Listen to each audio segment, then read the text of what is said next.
Hello everyone, कैसे हो आप लोग।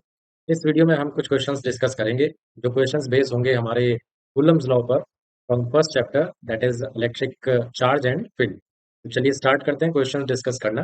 सबसे पहले हमारे सामने फर्स्ट क्वेश्चन आप लोगों को दे रखा है। इस क्वेश्चन में हम लोगों को फाइंड करना होगा। एक मिनट। हाँ जी। पहला क्वेश्चन है, calculate the charge carried bye 12.5 into 10 to the power 8 electrons.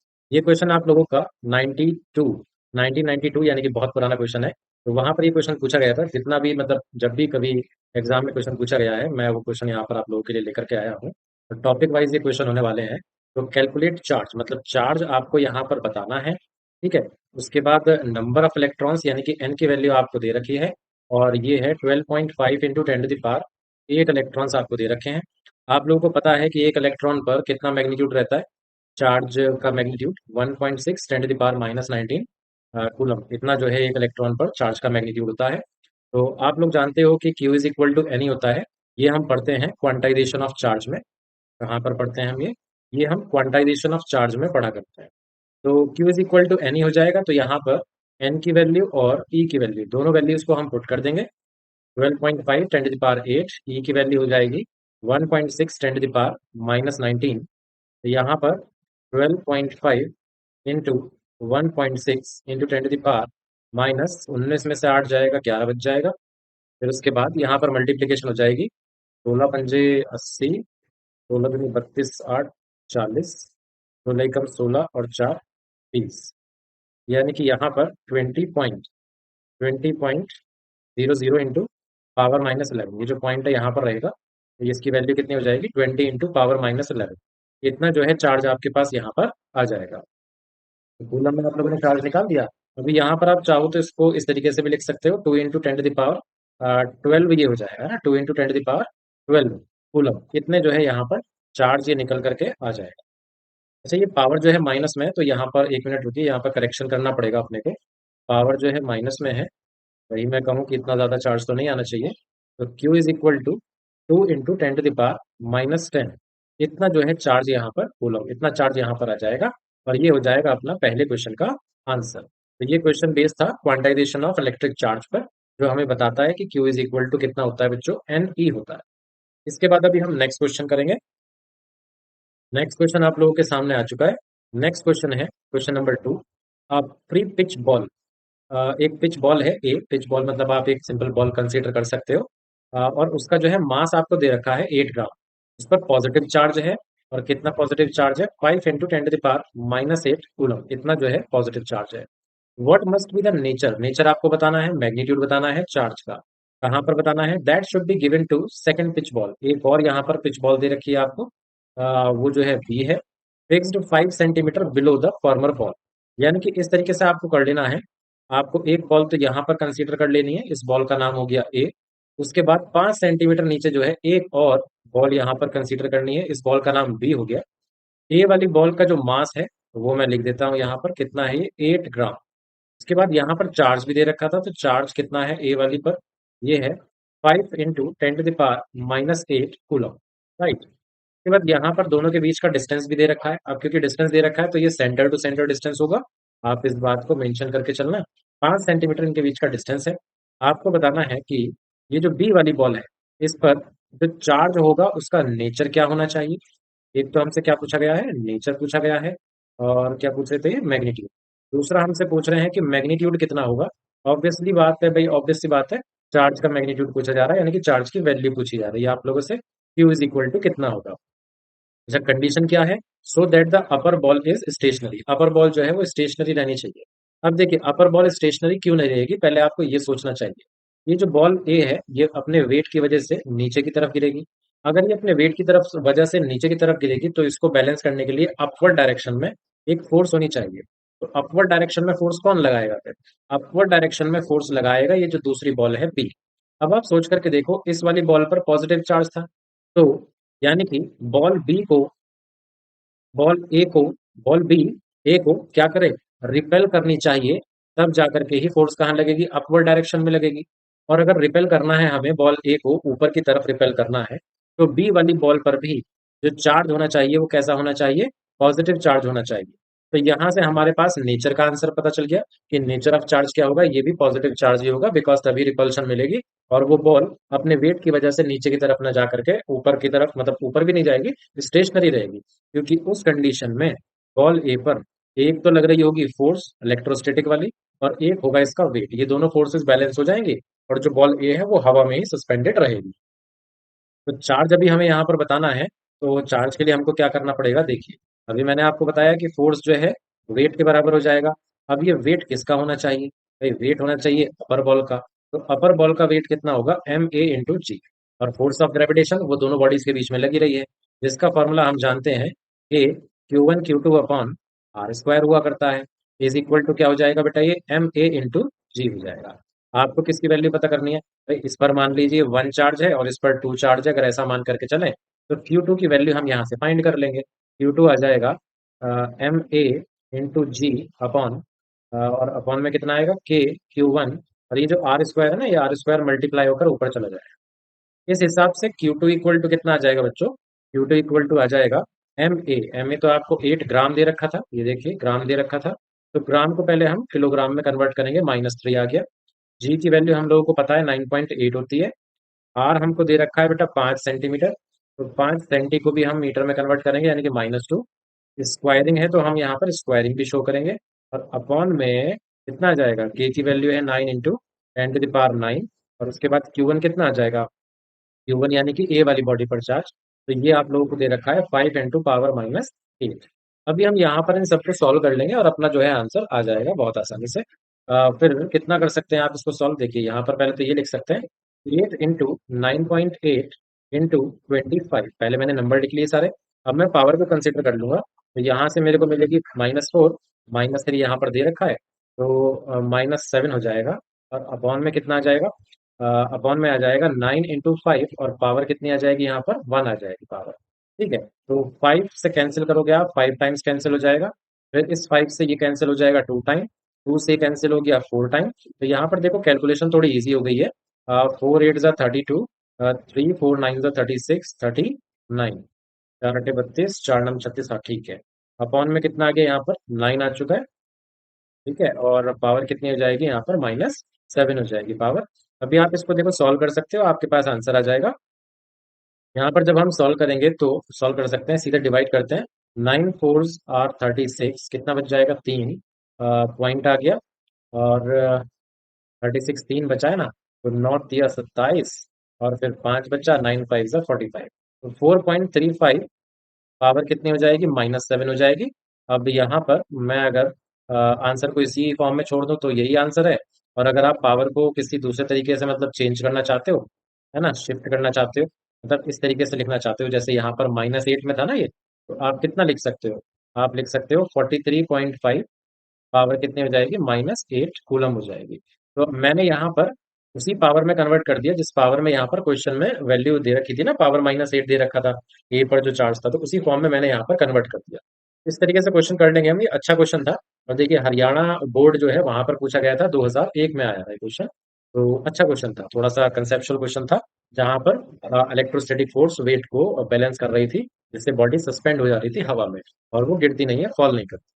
तो बहुत बढ़िया क्वेश्चन था। नेक्स्ट क्वेश्चन करते हैं, क्वेश्चन नंबर 3 होगा ये हमारा यहाँ पर, two similar to similarly equally charged identical metal spheres, तो दो भाई यहाँ पर स्फीयर हैं, एक ए है और एक बी है, रिपेल ईच अदर, ये एक दूसरे को क्या कर रहे हैं, रिपेल कर रहे हैं, और फोर्स कितनी है, 2 × 10⁻⁵ न्यूटन, इतनी फोर्स लग रही है। अच्छा, इनके बीच में फोर्स दे रखी है, चलिए तो थोड़ा सा यहाँ पर हम इसको सिंबॉलिकली बनाते चलते हैं, ये ए हो जाएगा, ये बी हो जाएगा, और यहाँ पर इनके बीच में फोर्स कितनी दे रखी है बच्चों, 2 ⁻⁵ न्यूटन, इतनी जो है फोर्स दे रखी है। थर्ड आइडेंटिकल अनचार्ज स्फीयर सी, यहाँ पर एक तीसरा स्फीयर हम लेकर के आते हैं, ठीक है, और तीसरे स्फीयर को हम क्या करा रहे हैं, टच करा रहे हैं सबसे पहले ए से, तो आप जो है इस सी स्फीयर को लेकर के आते हो, और सबसे पहले आप ए से क्या कराते हो, टच कराते हो, ए से टच कराया आपने, then placed at the mid point between A and B, उसके बाद आपने क्या करा, इसको ए और बी का जो मिड था वहां पर रख दिया। फिर आपको ये बताना है, calculate the net electrostatic force on C, तो सी पर कितनी नेट फोर्स लग रही होगी, ये आपको यहाँ पर बताना है। ओके, अब देखिए क्वेश्चन थोड़ा सा यहाँ पर ट्रिकी क्वेश्चन कह सकते हो आप इसको। क्वेश्चन ही आया था आउटसाइड दिल्ली 2003 के अंदर क्वेश्चन आ चुका है। तो अच्छा खासा क्वेश्चन है, थोड़ा सोचना पड़ेगा हम लोगों को, मतलब दोबारा से एक बार क्वेश्चन रीड करेंगे। इक्वली चार्ज, तो यहाँ पर शुरुआत में क्या था, दोनों पर चार्ज इक्वल था। तो मैं यहाँ पर मान करके चल रहा हूँ कि दोनों पर चार्ज क्यू था। ठीक है। अब एक बात बताइए आप, जब एक तीसरा आइडेंटिकल है ना, स्फेयर, स्फेयर आइडेंटिकल है, तो मैं जब इस सी स्फेयर को लेकर के आऊंगा और ए से टच कराऊंगा, है ना, तो मैं क्या ये क्या होगा, ये चार्ज जो है ना डिवाइड हो जाएगा, half half, half half divide हो जाएगा। चार्ज की वैल्यू भी तो पता कर लेनी चाहिए हम लोगों को, है ना। चार्ज की वैल्यू पता कर लेनी चाहिए, चलिए देखते हैं, अभी पता चल जाएगा। और जब हम इससे कनेक्ट करने के बाद इसको अलग करेंगे ना, तो अलग करने पर यहाँ बचेगा Q/2 चार्ज, इस पर भी आ जाएगा Q/2 चार्ज, हाफ हाफ हो जाएगा, बिकॉज ऑफ आइडेंटिकल स्फेयर, है ना, ये बात समझ में आ रही होगी। अब देखिए इसके बाद न्यू कंडीशन क्या है यहाँ का। देखिए न्यू कंडीशन कुछ इस तरीके की है, ए चार्ज ये आ गया, बी चार्ज ये आ गया, ठीक है, और इन दोनों के मिड में आपने क्या रख दिया, सी वाला स्फेयर रख दिया, मतलब चार्ज नहीं स्फेयर रख दिया। ठीक, अब आपको ये बताना है कि सी वाले पर नेट फोर्स कितनी लग रही होगी। अब देखो पहले तो आपको यहाँ पर देखना पड़ेगा, इस पर भी पॉजिटिव चार्ज है, सी पर भी पॉजिटिव चार्ज है और क्यू बी पर भी पॉजिटिव चार्ज है। तो अगर तीनों पर पॉजिटिव चार्ज है तो सी को क्या मिलेगी, रिपल्शन मिलेगी। ए की वजह से रिपल्शन मिलेगी इस डायरेक्शन में। आपने इस वाले फोर्स को नाम लिख लिया, मैं यहाँ लिख देता हूँ नाम, F C A वेक्टर। और बी की वजह से जो फोर्स मिलेगी उसको आपने नाम लिख दिया यहाँ पर, ये वाली फोर्स का मैं नाम लिख देता हूँ F C B वेक्टर। अब दोनों फोर्सेस आपकी अपोजिट डायरेक्शन में है, यानी कि यहाँ पर क्या होगा, सब्ट्रैक्शन करना पड़ेगा अपने को, है ना। सब्ट्रैक्शन करने के साथ साथ आपको डिस्टेंस भी पता होना चाहिए।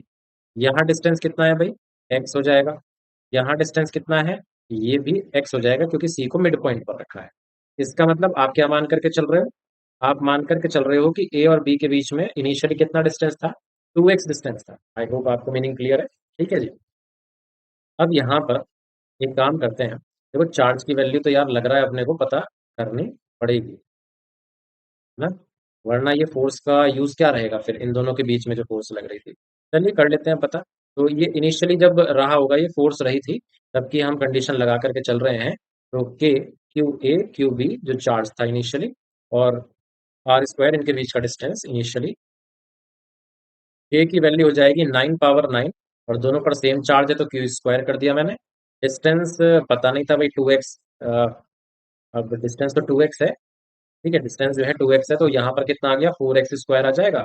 और फोर्स कितनी दे रखी थी अपने को, 2 पावर -5, इतनी जो है फोर्स दे रखी है। ओके, अभी यहाँ से देखो, मैं थोड़ा इधर कैलकुलेशन कर देता हूँ उस चीज की। क्वेश्चन की कैलकुलेशन थोड़ी है भाई यहाँ पर, है ना।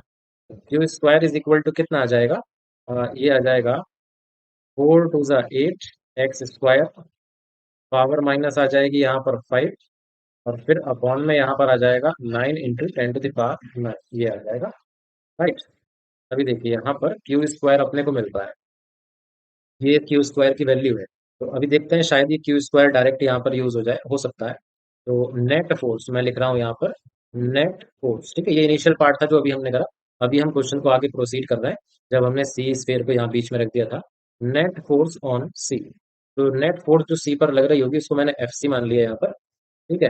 अब यहाँ पर कौन सी वाली फोर्स बड़ी होगी, तो एक काम करते हैं, हम ऐसा करते हैं कि FCB माइनस FCA लिख लेंगे। यहाँ पर देखो ये सिंबल थोड़ा सा माइनस का आपको लग रहा होगा वेव के टाइप में, तो इसका मतलब है कि जो भी बड़ी फोर्स होगी उसमें से हम छोटी वाली को माइनस कर देंगे, ठीक है। तो FCB कितना हो जाएगा, ये हो जाएगा K Q B Q C upon BC², ठीक है, माइनस, मतलब माइनस जो है ये समझ रहे हो ना कौन सा वाला है, कि जो भी वैल्यू ज्यादा होगी इसमें से हम कम वाला माइनस कर देंगे। यहाँ आ जाएगा K Q C Q A upon, इधर आ जाएगा बेटा AC², ठीक है। अभी यहाँ पर एक लाइन ड्रॉ कर लेते हैं, थोड़ा स्पेस हमको चाहिए होगा, राइट। तो यहाँ से अब हम करना स्टार्ट करते हैं, आगे को क्वेश्चन को प्रोसीड कराते हैं। देखिए K कॉमन आ जाएगा। अब QB कितना है यहाँ पर, ये मैं बता दूं आपको, ये Q है, ये Q/2 है, और ये भी Q/2 है। तो K Q B Q C और QC, यानी कि आ जाएगा Q² अपॉन में 2, ठीक है। और BC, ये वाला BC डिस्टेंस कितना है, x, तो ये हो गया x², वैल्यू आ गई, माइनस K।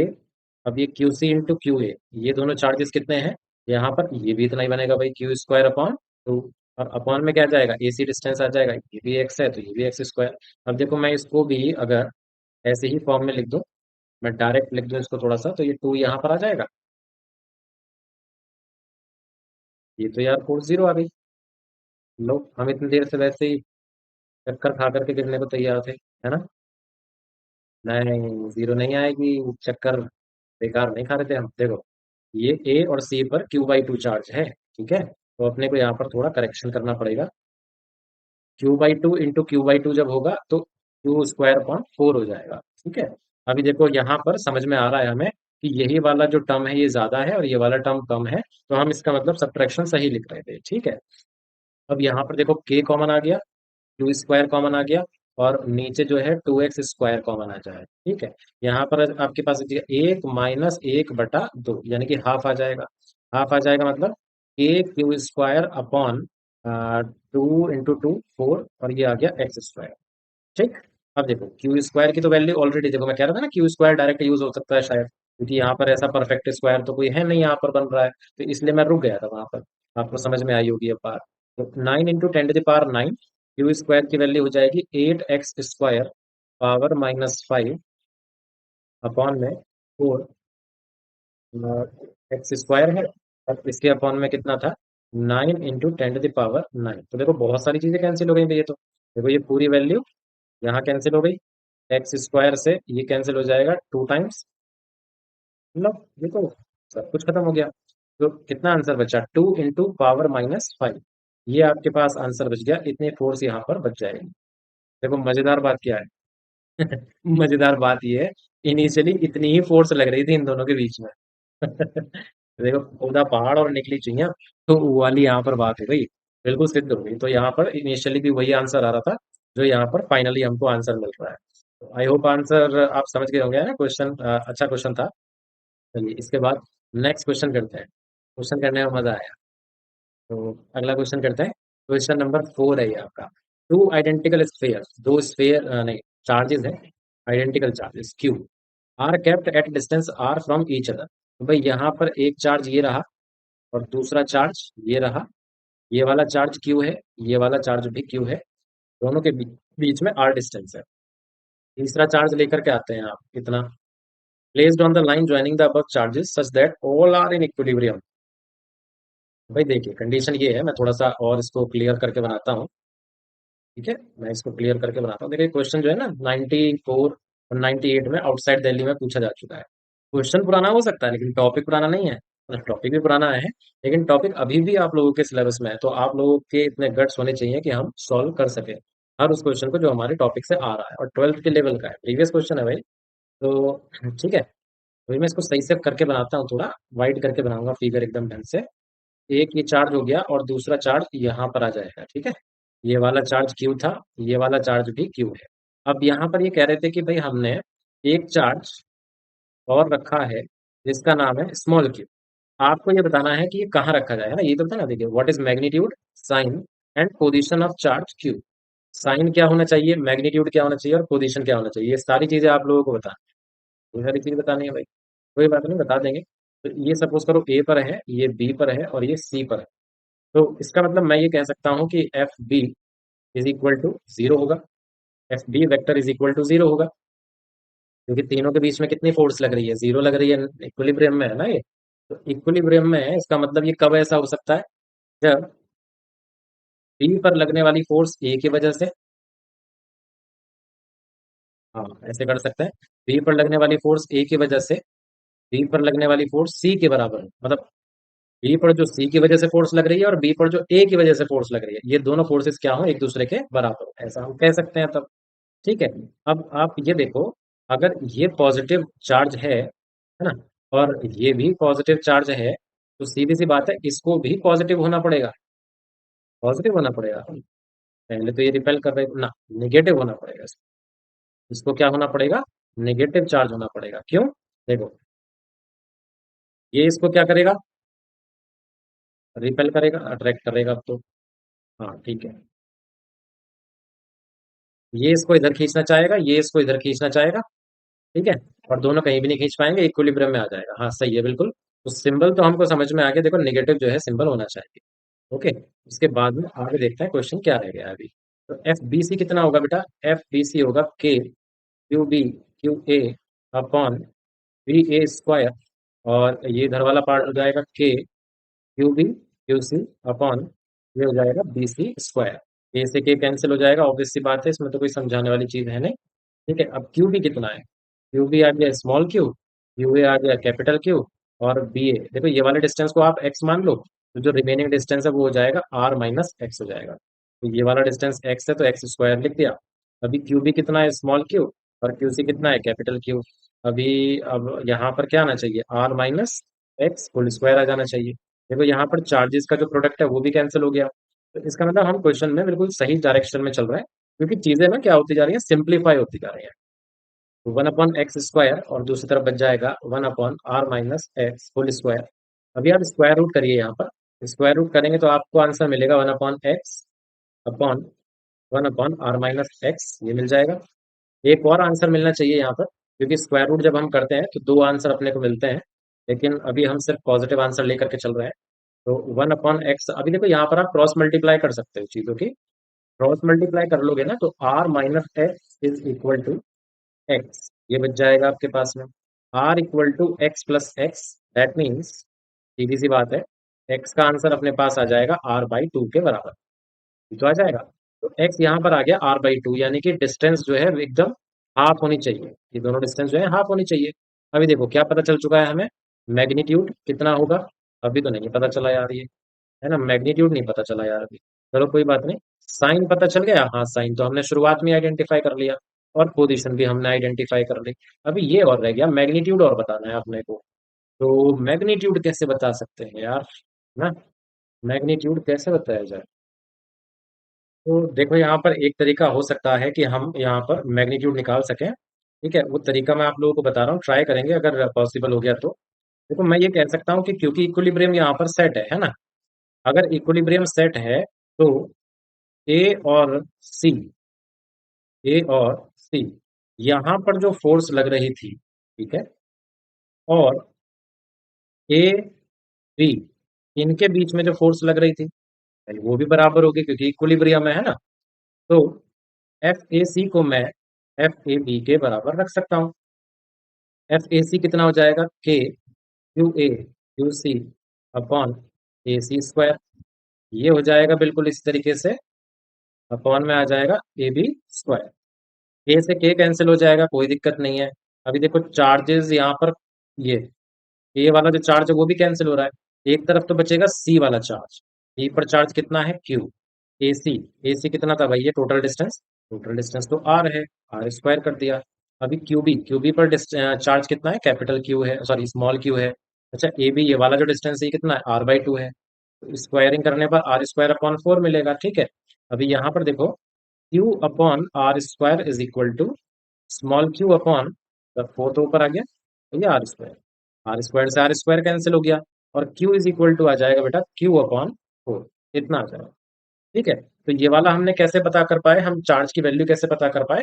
इक्विलिब्रियम की हेल्प से हम पता कर पाए हैं कि भाई इक्विलिब्रियम में क्या होता है, इक्विलिब्रियम में चार्जेस के बीच में जो फोर्स लग रही है, किन्हीं भी चार्जेस के बीच में, वो क्या हुआ करती है बेटा? इक्वल हुआ करती है। ये वाला कंसेप्ट हमने यहाँ पर यूज कर लिया और अपना आंसर आ गया। बहुत अच्छा क्वेश्चन था। 94 98 में क्वेश्चन हम लोगों से पूछा जा चुका है, तो यहाँ पर हमने ये क्वेश्चन कंप्लीट कर लिया है। अभी अगले क्वेश्चन पर चलते हैं। क्वेश्चन नंबर 4 था ये अपना। नेक्स्ट होगा अपना क्वेश्चन नंबर 5। क्वेश्चन नंबर 5 अपने सामने है।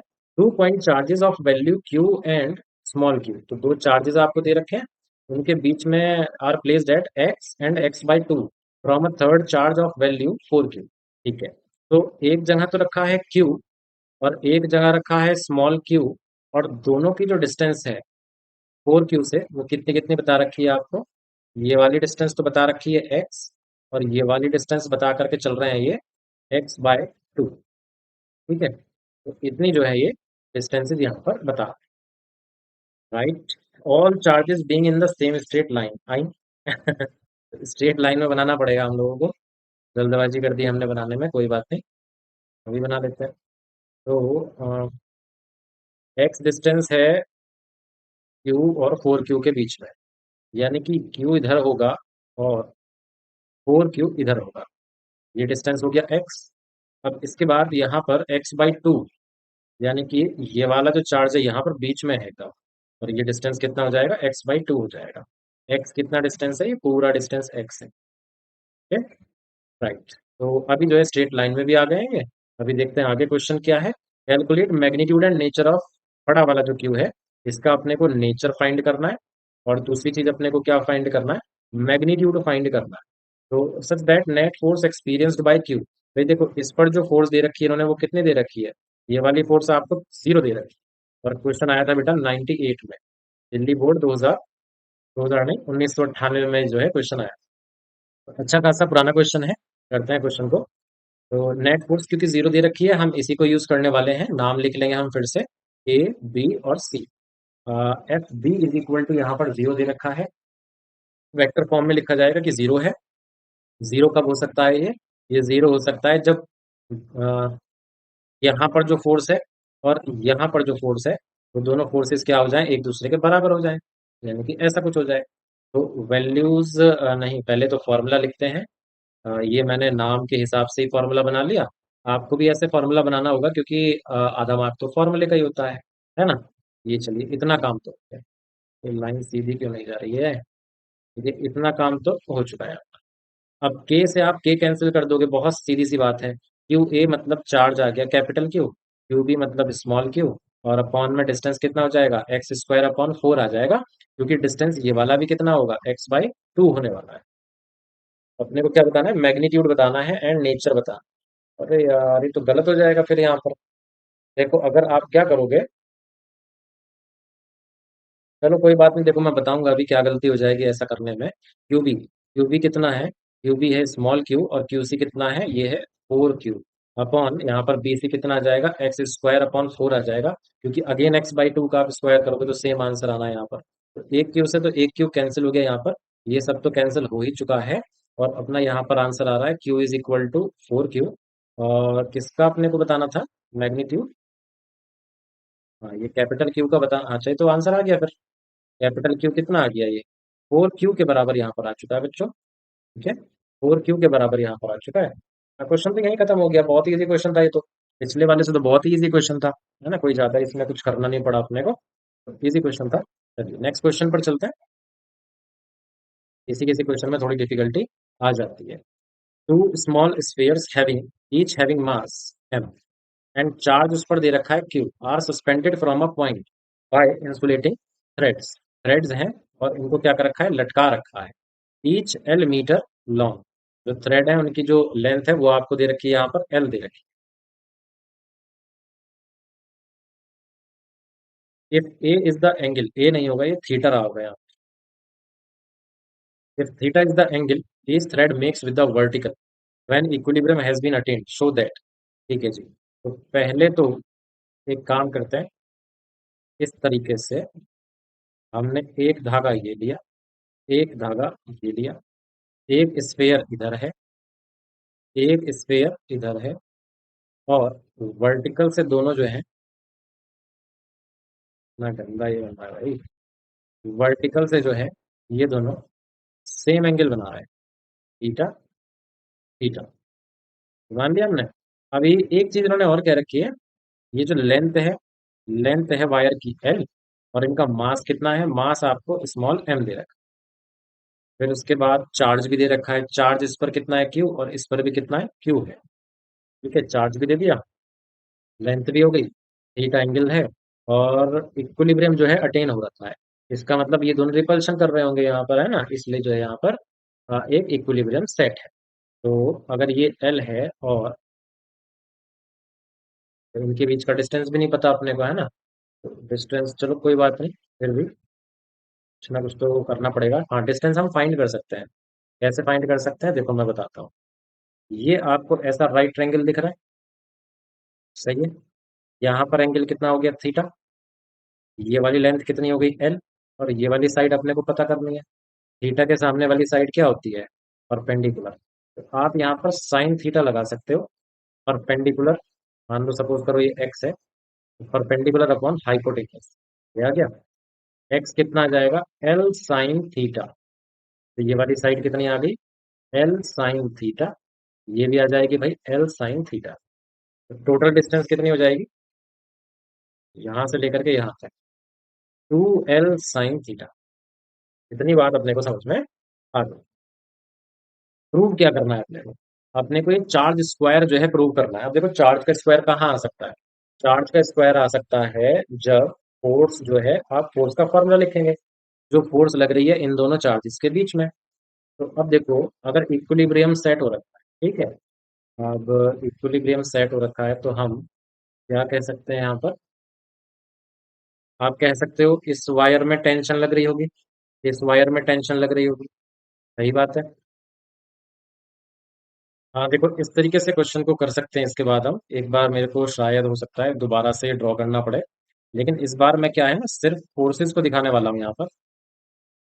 कुछ इस तरीके से ट्रायंगल बन रहा है, ठीक है। अभी यहाँ पर पेन दूसरा ले लेते हैं, यहाँ पर टेंशन लग रही है। अगर मैं इस तरीके से ऐसे करके लाइन ड्रॉ कर दूं, इस डायरेक्शन में क्या लगेगा, इस डायरेक्शन में लगेगा टेन कॉस थीटा। कंपोनेंट कर सकता हूँ मैं, टेन कॉस थीटा कैसे आया ये देखिए, समझिए ध्यान से। अगर यहाँ ये लाइन होती, ये वाला एंगल थीटा है, तो ये वाला एंगल भी थीटा होगा, अल्टरनेट एंगल्स है ना। अगर ये वाला एंगल भी थीटा होगा, तो सीधी सी बात है कि इस डायरेक्शन में मेरे पास एक कंपोनेंट आ जाएगा जो होगा टी कॉस थीटा। अगर इधर टी कॉस थीटा आया है, तो इस डायरेक्शन में, यानी कि ये वाली डायरेक्शन में, एक कंपोनेंट आएगा टी साइन थीटा। इन दोनों के चार स्फेयर्स के बीच में लग रही है फोर्स, तो फोर्स रिपल्शन है तो इस तरीके से लगेगी। तो फोर्स जो है यहाँ पर आप देख रहे हो, फोर्स किसके बराबर आ गई, टी साइन थीटा के बराबर।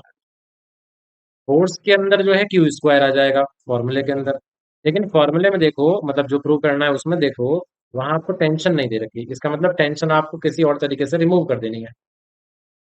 ये जो टी कॉस थीटा है, इसके अगेंस्ट अगर मैं जाता हूँ वर्टिकली, देखिए यहाँ पर ये वर्टिकल वेट लगेगा इस बॉडी का, जो होगा mg। तो मैं ये भी कह सकता हूँ भाई कि टी कॉस थीटा किसके बराबर हो जाएगा, mg के बराबर हो जाएगा। टी किसके बराबर आ जाएगा, mg अपॉन कॉस थीटा के बराबर आ जाएगा। यानी कि मैं कह सकता हूँ टी की जगह पर मैंने लिखा mg साइन थीटा, तो ऐसे ही आ गया, और अपॉन में क्या आएगा, कॉस थीटा। अब देखो ये सीधी सी बात है, यहाँ पर क्या सीधी सी बात है कि फोर्स आ जाएगा mg टेन थीटा के बराबर। अगर ये सीधी सी बात है तो आपको ये भी समझ में आ रहा होगा, फोर्स का फॉर्मूला होता है k Q A Q B upon are square, बराबर आ गया mg टेन थीटा के। सही बात है, तो सही बात है जी। आपको क्या दे रखा है भाई, क्यू ए दे रखा था, देखो इस पर चार्ज कितना था, क्यू, और दूसरे वाले पर भी क्यू, तो क्यू स्क्वायर कर देंगे। या तो कर सकते हैं ना डायरेक्टली। डिस्टेंस देखो मैंने यहाँ पर पहले ही मेंशन कर ली थी, ये थी डिस्टेंस टोटल। स्क्वायर करेंगे तो 4l square sine square theta आ जाएगा, equal to mg tan theta. ये लो भाई, इतनी चीजें तो हो गई। देखो क्वेश्चन थोड़ा सा दिमाग लगाने वाला था भाई, ऐसा हल्का फुल्का सा क्वेश्चन नहीं था, समझदार क्वेश्चन था। चलते हैं आगे। आपको क्यू स्क्वायर निकालना है। ये आ चुका है mg tan theta into 4l square sine square theta, और अपॉन में कितना आया भाई, ये अपॉन में आया के। देखो के की वैल्यू तो मैं पुट कर दूंगा, आ जाएगा आंसर। अभी इसके जैसा आंसर में अपनी टर्म्स आने लगी है या नहीं वो चेक करते हैं। देखो 4 आ रहा है अपने पास, mg वो भी आ रहा है, लिख सकता हूँ, एल स्क्वायर वो भी आ चुका है, फिर साइन स्क्वायर वो भी आ चुका है, फिर थीटा ठीक है, टेन थीटा वो भी ठीक है, और अच्छा ठीक है, इतनी सारी चीजें तो आ गई। अब देखो के की वैल्यू क्या होगी, 1/4 पाई एप्सिलॉन। अब जब अपॉन के अपॉन में चीज आ रही है तो सीधी सी बात है वो घूम के ऊपर जाएगी। तो आप इसे क्या लिख सकते हो, आप इसको यहाँ पर 4 पाई एप्सिलॉन नॉट सकते हो। ये आ गया आपके पास चार्ज स्क्वायर का आंसर। इसका आंसर आ गया, चार्ज स्क्वायर का आंसर आ गया। तो देखिए आपने कभी ऐसा क्वेश्चन देखा नहीं होगा, इस तरीके से मतलब प्रूव करने वाला क्वेश्चन आपने देखा नहीं होगा, आई होप। तो क्वेश्चन करने में मजा आया होगा आप लोगों को, ठीक है जी। अच्छा क्वेश्चन था, पुराने क्वेश्चन, पुराने जमाने में क्वेश्चन बहुत बढ़िया आते थे। अभी तो बहुत हल्के क्वेश्चन आया करते हैं, तो तो इजी कर ही सकते हो आप लोग। ये क्वेश्चंस भी ट्राई करके देखिए। क्वेश्चन नंबर 7 करते हैं।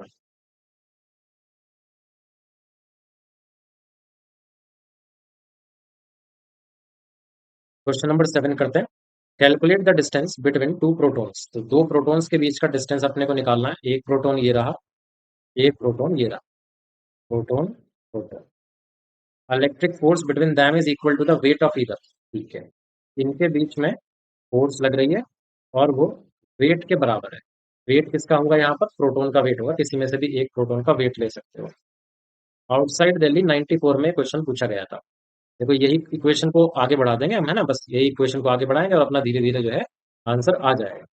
एफ कितना होगा? के Q A Q B upon are square is equal to m g. Right.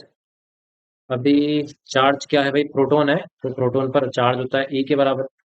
अब आर कितना है यार? दे ही नहीं रखा। अब कैसे कर पाएंगे क्वेश्चन को? चलो नहीं दे रखा तो ठीक है, आर स्क्वायर ही पुट कर लेते हैं। मास, मास कितना होता है? मास तो चलो हमको पता है। मास तो हमको पता है कि मास जो होता है 1.67 पावर माइनस 27 इतना होता है। जी की वैल्यू भी हम लिख लेंगे एक बार को, चलो इतनी आ जाएगी।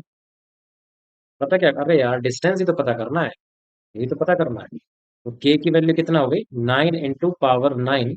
ई की वैल्यू हो जाएगी 1.6, पावर हो जाएगी -19, स्क्वायर कर दिया, अपॉन में आया r square is equal to 1.67 power -27 into 9.8।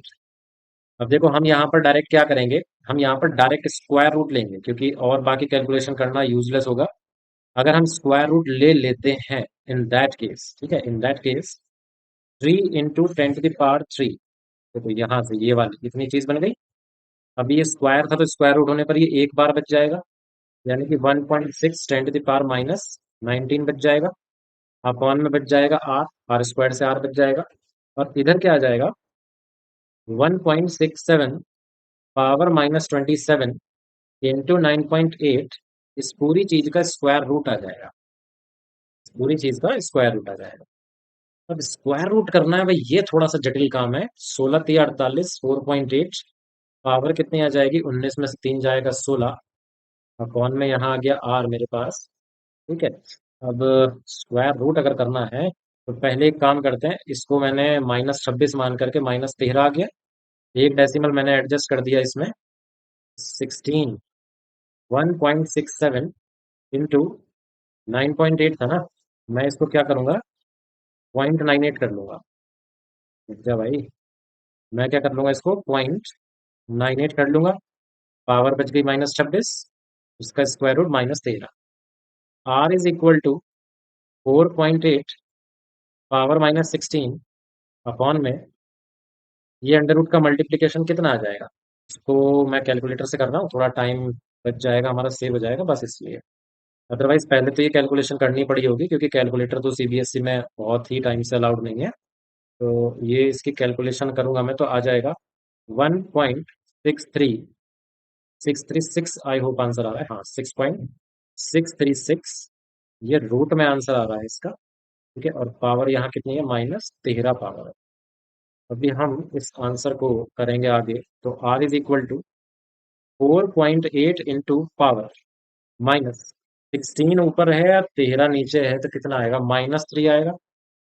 Upon में इसका रूट हम फाइंड कर लेंगे। अगेन मैं कैलकुलेटर यूज कर लूंगा so as to save my time. ये कितना आ जाएगा? स्क्वायर रूट इसका 1.27 आ रहा है। 1.27, 1.27 आ रहा है स्क्वायर रूट।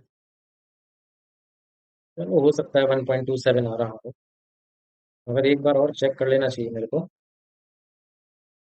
रुकिए 1 मिनट, कैलकुलेट कर लेते हैं। तो हमें फाइंड करना है एक्स 1.636 का रूट फाइंड करना है अपने को। 1 मिनट, 1.636 का रूट फाइंड करना है। हाँ, इतना ही आ रहा है। 1.28 मान लीजिए आप, ये आ रहा है। तो अभी हम इसको सॉल्व कर लेंगे और आंसर आ जाएगा अपने पास में। पहले इतनी कैलकुलेशन मतलब डिफिकल्ट तो आती थी पहले, लेकिन अभी नहीं आती है इतनी डिफिकल्ट कैलकुलेशन। तो मैंने इसको डिवाइड किया, ये मेरे पास आंसर आ जाएगा 3.75। पावर यहाँ पर चल रही है -3। आर है तो मीटर में आंसर आया होगा यानी कि आप यहाँ इसको ये भी कह सकते हो, R is equal to 3.75 millimetre. इतना यहाँ पर डिस्टेंस ये होना चाहिए बेटा। ठीक है, 94 का क्वेश्चन था देखो। भाई भयंकर कैलकुलेशन आती थी उस टाइम पर, समझ रहे हो ना? जब भयंकर कैलकुलेशन आती थी, अभी तो इतनी भयंकर कैलकुलेशन नहीं आती, अब तो आसान कैलकुलेशन आती है। लेकिन तब ऑब्वियस सी बात है, दिख रहा है कि डिफिकल्ट कैलकुलेशन जो है वहां पर रही होगी। नेक्स्ट क्वेश्चन इसके बाद करते हैं। नेक्स्ट क्वेश्चन यहाँ पर क्या होगा? Let us see our next question. Question number 8। How far apart should the two electrons be if the force each exert on the other exert मतलब each other is equal to the weight of electron? तो ये तो इसी तरीके का question है बिल्कुल, तो आप कर सकते हो, इसको ट्राई करना आप लोग। बिल्कुल ऐसा ही क्वेश्चन है ये। Calculate coulomb force. Coulomb force आपको बतानी है। ए पार्टिकल नहीं होगा, ये अल्फा पार्टिकल रहा होगा, दो अल्फा पार्टिकल के बीच में जहाँ डिस्टेंस आपको दे रखा है इतना है। चलिए फोर्स निकाल। फोर्स का फॉर्मूला होगा के Q A Q B upon are square. K की वैल्यू आ गई 9 × 10⁻⁹ और एक अल्फा पार्टिकल पर चार्ज होगा +2 ई। वो रख लिया। डिस्टेंस अपने को दे रखी है 3.2 पावर -15 और इसका स्क्वायर कर लिया। अब देखो भाई आगे, दो दूनी चार, नौ चौक 36। ई की वैल्यू होगी कितनी होगी? ई की वैल्यू होगी 1.6 10⁻⁻90 अपॉन में कितना आ गया 3.2। नहीं नहीं नहीं, तो चलो ऐसे लिख लेते हैं 3.2 3.2 पावर कितनी हो जाएगी -30 हो जाएगी। इसको सॉल्व करेंगे, ठीक है। 16 दूनी 32, दो 18 दूनी 36, फिर कितनी बार जाएगा? दो से ही जाएगा। 2 × 18, 16 दूनी 32, अभी इतना बच गया अपने पास 9/1.6, ठीक है। और पावर कितनी बच रही है भाई? -10 तो देखो बच रही है ऊपर, और -30 बच रही है नीचे। 9/1.6 पावर कितनी आ जाएगी? 30 में से 10 गया, 20 ही बचेगा, सीधी सी बात है। अभी ये हो जाएगा 90/16 10⁻20। इसको आप सॉल्व कर लीजिए। 16×96 का मतलब है 5.9। 16×96 का मतलब 5.9, और पावर कितनी आ गई 20। ये लीजिए, इतनी फोर्स जो है लग रही होगी दो अल्फा पार्टिकल्स के बीच में। तो यहाँ पर आपको ये पता होना चाहिए था कि अल्फा पार्टिकल पर चार्ज कितना रहता है। अगर आपको ये चीज पता होगी तो आप बड़ा आसानी से इसको कैलकुलेट कर पाओगे। इजी क्वेश्चन था देखा जाए तो। 10th क्वेश्चन ये जो है अभी लास्ट क्वेश्चन हो जाएगा यहाँ पर कूलम्स लॉ का। ओके, इसके बाद कुछ क्वेश्चन और है मैं लेकर के आया था, वो मैं जस्ट आपके स्क्रीनशॉट के लिए आपको दिखा दूंगा। वो आप लोग ट्राई करना अच्छे से। Two identical metallic spheres having unequal opposite charges. तो दो स्फीयर हैं, दोनों पर अनइक्वल चार्ज है और अपोजिट चार्ज है। Are placed at a distance, कितने डिस्टेंस पर ये रखे हुए हैं? तो अपने को डिस्टेंस दे रखा है 0.9 metre. After bringing them in contact with each other they are again placed at same distance apart. तो आइडेंटिकल थे लेकिन चार्ज अनइक्वल था। चार्ज अनइक्वल था, चार्ज अनइक्वल था। मान लो इस पर क्यू चार्ज था, इस पर स्मॉल क्यू चार्ज था। जब इनको कांटेक्ट में लाया आप, ठीक है, ये जो है देखिए, ये आप कांटेक्ट में ले आए, तो टोटल चार्ज कितना हो गया भाई? क्यू प्लस स्मॉल क्यू हो गया। उसके बाद आपने इन दोनों को अलग अलग कर लिया। अलग अलग कर लिया, चार्ज कितना रह जाएगा? चार्ज हो जाएगा टोटल का हाफ, यानी कि क्यू प्लस। अच्छा, चार्ज तो अपोजिट टाइप का था, ये तो हम भूल ही गए। भूल गए तो करेक्शन कर लेते हैं, ये लो कर लिया। तो ये भी चेंज होगा भाई यहाँ पर, ये भी प्लस हो जाएगा, नहीं माइनस हो जाएगा। क्यू माइनस क्यू अपॉन 2, ये वाले को ए मान लेते हैं। ये वाला ए है, ये वाला बी है। बी वाले पर भी कितना चार्ज रह जाएगा? क्यू माइनस क्यू अपॉन 2, इतना चार्ज रहेगा। ये बात समझ में आई होगी आप लोगों को, ठीक है। अभी डिस्टेंस तो सेम है, डिस्टेंस में कोई चेंज नहीं आया। Force of repulsion between them is, आपको फोर्स ऑफ रिपल्शन दे रखी है कि भाई अब इतनी होगी। इस केस इस केस की फोर्स ऑफ रिपल्शन दे रखी है 0.025 न्यूटन।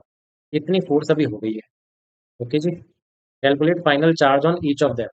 तो फाइनल चार्ज हमें पता चल जाएगा अगर कैपिटल और स्मॉल क्यू दोनों की वैल्यू पता चल जाए, है ना। चलो ये कैसे पता चल पाएगी भाई? डिस्टेंस दे रखा है अपने को, ठीक है, फोर्स दे रखी है, ठीक है, चलो फोर्स का ही फॉर्मूला लगाते हैं, फिर बाद ही बात करेंगे। तो K Q A Q B upon are square, ये तो फॉर्मूला लगा दिया मैंने। फोर्स अपने को दे रखी है 0.025, ए की वैल्यू हो जाएगी 9 पावर 9, और क्यू माइनस क्यू स्क्वायर हो जाएगा, और अपॉन में 2 था, उसका स्क्वायर 4 हो गया। आर अपने को कितना दे रखा है? आर अपने को दे रखा है 0.9, इसका स्क्वायर कर लेंगे भाई, है ना, स्क्वायर कर लेंगे। देखो, सीधी सी बात है, सीधी सी बात है, देखो ध्यान देना, अपने को क्यू माइनस क्यू चाहिए, तो हम यहाँ पर कैलकुलेशन करेंगे तो टाइम वेस्ट होगा, टाइम वेस्ट अपने को करना नहीं है। तो क्या करेंगे हम? स्क्वायर रूट लेंगे दोनों तरफ। पहले तो इसको लिख लेते हैं 25/1000, यहाँ तो यही आ जाएगा 9 पावर 9, यहाँ पर भी यही आ जाएगा Q minus Q whole square, upon में थोड़ा सॉल्व कर लेते हैं, 0.9, 0.9, और ये 4 हो गया। अब करते हैं स्क्वायर रूट, ठीक है। तो 25 का स्क्वायर रूट 5, 10, 1000 का आ जाएगा 10√10, यहाँ पर आ जाएगा 3 पावर 3, ये बन जाएगा क्यू माइनस क्यू, और ये बन जाएगा भाई 0.9, और ये बन गया 2। वही कैलकुलेशन इजी। तो 5 × 2, 10 के बराबर, कैंसिल कर दिया, 3 से कैंसिल करा, 0.3 टाइम्स, 0.3 अपॉन में आया √10 is equal to 10⁻³ Q minus Q. Q minus Q की वैल्यू अपने पास आ गई, कितनी आ गई? 0.3 अपॉन में आया √10, और पावर हो गई माइनस। ये आया भाई आंसर। अब अपने से तो चार्ज पूछा गया है, calculate the final charge each of them. हाँ, ईच ऑफ देम पर तो इतना चार्ज था, नहीं नहीं, इसका हाफ था। अब इसका हाफ था, इसका मतलब क्यू माइनस क्यू अपॉन 2, ये कितना होगा? 0.30 का आधा कितना होगा भाई? 15, 0.15, और √10 की वैल्यू कितनी होगी? √10 की वैल्यू आपको पता होगी, ये होगी 3.16, यानी कि 3.2, 3.2, पावर कितनी आ गई? -3 आ गई। अब 3.2, इसको अगर मैं कहूँ तो ये लगभग कितना होगा? 15/320, 15/320, पावर आ गई -3। इतना लगभग ये चार्ज आ जाएगा। इसको आप बाकी और सॉल्व कर लेना, फ्रैक्शन को सॉल्व करना, तो आपका आंसर बन जाएगा। तो इतना चार्ज फाइनली था, तो यही चार्ज हमारे पास आ जाएगा। तो इसका जो मेन कंसेप्ट था, आपको ये फोर्स का फॉर्मूला लगाना था, और आपके पास आंसर आ जाता। ठीक है, यहाँ पर कंजर्वेशन ऑफ चार्ज भी लगा है। क्या लगा है? कंजर्वेशन ऑफ चार्ज भी यहाँ पर लगा है, तो आपको इस बात का भी ध्यान रखना।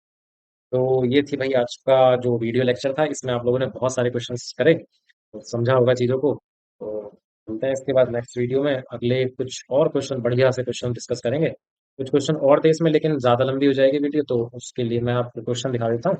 आप जस्ट इनका स्क्रीनशॉट लेके इनको सॉल्व करके आंसर दे सकते हो। तो 11th क्वेश्चन ये हो गया आपके सामने, फिर 12th क्वेश्चन ये हो जाएगा आपके सामने। इसके बाद 13 क्वेश्चन ये हो जाएगा, ये दिल्ली का पूछा गया था, आउटसाइड दिल्ली, 2005 में पूछा गया था। उसके बाद यहाँ पर ये हो जाएगा 14 क्वेश्चन, तो ये लास्ट क्वेश्चन था इसका। इसके बाद यहाँ पर हो गया वीडियो का दी एंड। आप इन क्वेश्चंस को सॉल्व कर सकते हो, अपने लिए होमवर्क समझ सकते हो। तो क्वेश्चंस को सॉल्व करो और बढ़िया से तैयारी करो। Till then keep studying. Thank you.